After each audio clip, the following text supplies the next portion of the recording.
This section of the trailer is called the auto deck platform section. There are 9 platforms, each one controlled via the UI. On the platforms is 3 beams, 6 motors per platform.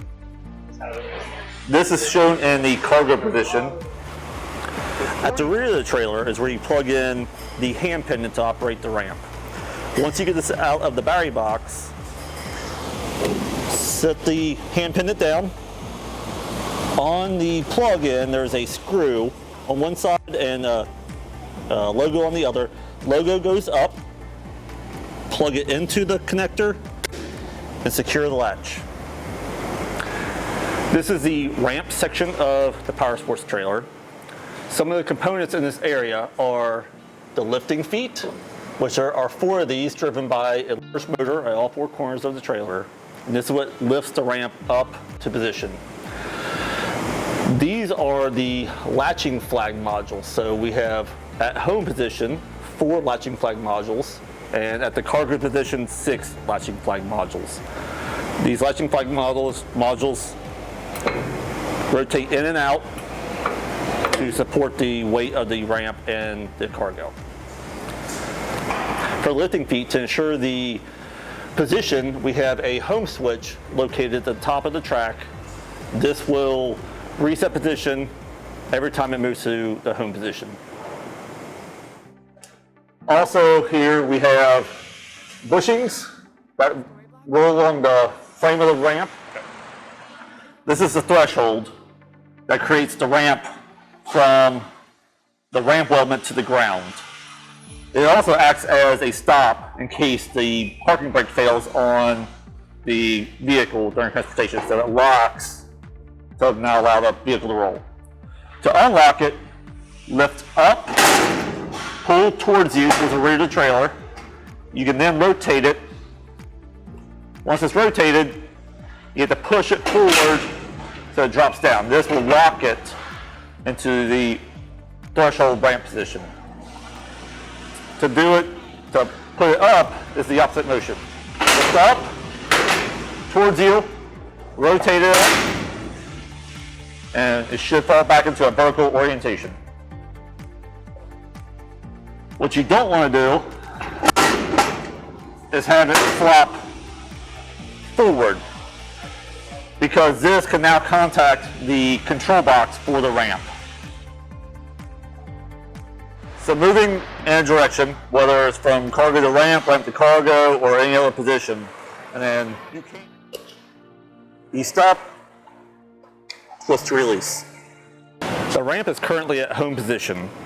If we want to move it from home position to cargo position, I will hold the enable button and the cargo button down at the same time. The ramp will lift up. The latching flags will swing in and out appropriately. Continue to hold the buttons until the yellow light at the control box goes off.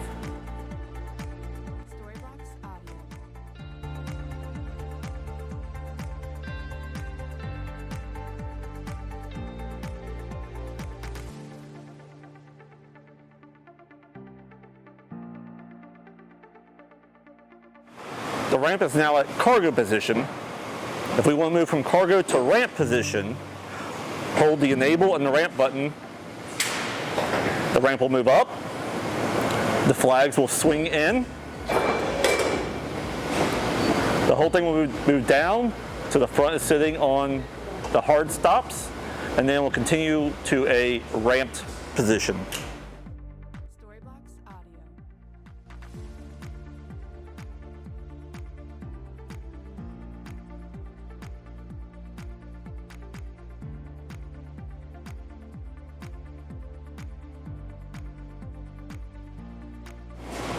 With the ramp at ramp position, if we want to move back to cargo, hold the enable and the cargo button. The ramp will raise up, tread will pass its intended position to allow the flags to swing out, and then it will set back down onto the latching flags. Hold the buttons until the yellow light goes off.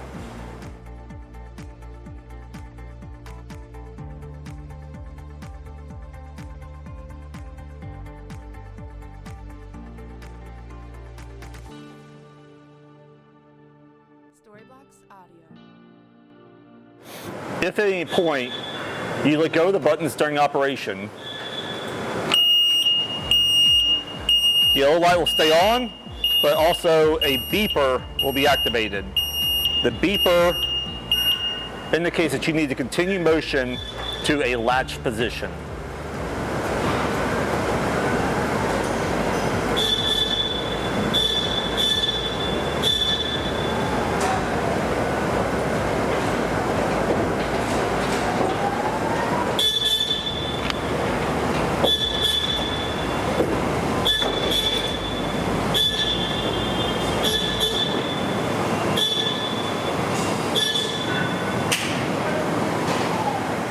If we go to move the ramp and there's some sort of fault, in this case one of the flags did not swing in, this will cause the red fault light to come on at the end of the control box. It'll also change from a beep to a chirp, a slow chirp. This indicates that there is an error or a fault logged. At this point, resolve the issue if you see a known issue. If you're unaware of what the issue is, you can try again.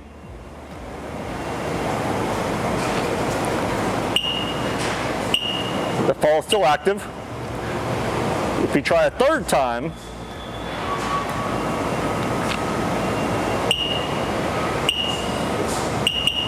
it changes to a blinking red light. This blinking light indicates that the system is locked out. Motion cannot continue. Also, the beeper now has a fast chirp to it. The best course of action is to call service or maintenance to walk through issues, possible issues with the trailer. The system will self-time out after 20 minutes. At that point, you have 3 more tries to operate the system.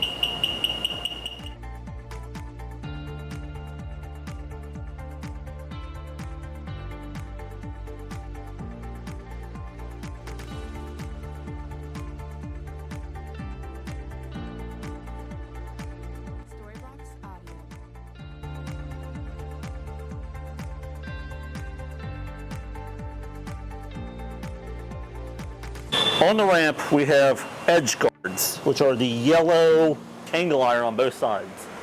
When you're loading a golf car, ensure that the tire does not end up on top of the edge guard as shown here. This is to ensure that the bodywork or the tires of the golf car do not interfere with the latch modules, which extend off the surface of the wall. And it could potentially cause damage when you're moving up or down. So again, make sure that the tires are inside the edge guards when you load the golf cars. This is the AutoDeck user interface, also called the AutoDeck UI. To turn it on, press the power button once. It'll power the system up. If you press the power button again, it puts it in low power mode, so it has the dashes displayed. To turn the system completely off, press and hold for 3 seconds. Turn the system back on. Here we have the home button. This button will send the selected platform to the home position. If it's already at home, nothing will happen. This is the play button or go button. So it will send the selected platform to the selected height. The stop button stops whatever motion is currently happening. The left and right arrows will select what platform is selected in the trailer. So you can select 1 through 9 and those cycle around. In the trailer, there are green LEDs on below each motor on the road side of the trailer. When you select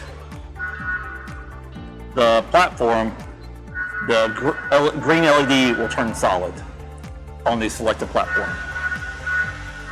For the height, on this particular trailer, there are only 2 heights.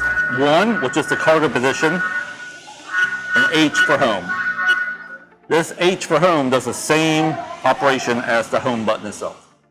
To turn the system on, press the blue power button. This will wake up the Autodeck user interface.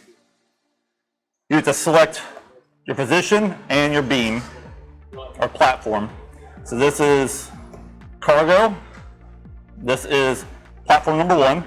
The beams are labeled. If I want to take this, I hit the play button.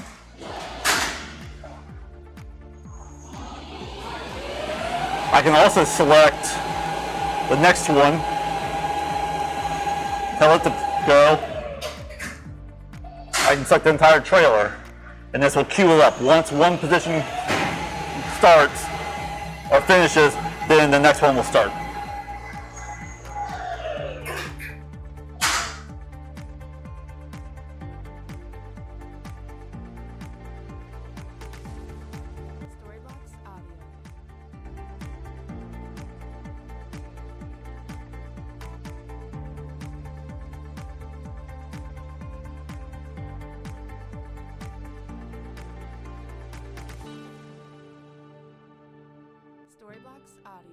If you need to manually move one of the platform sections down, whether it's a broken belt, a motor, dead battery, whatever the case, you can manually do that with the beam release tool that should be somewhere inside the trailer. So to do so, take the beam release tool, place it against the bottom of the beam, you have to press up to unlatch each beam.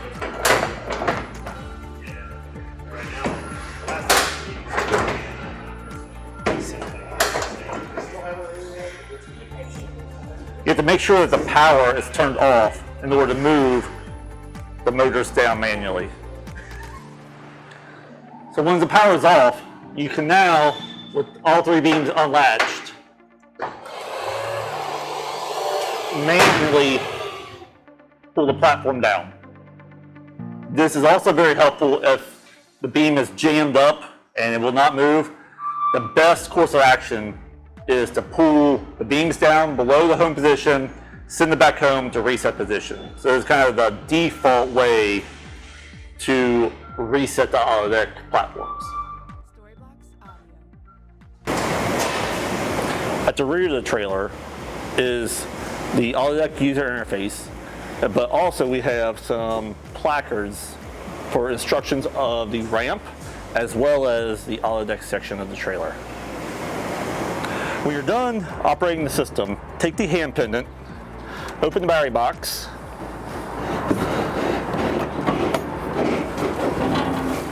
and kind of neatly coiled up, insert the hand pendant into the right hand side of the box, and then close the box back up.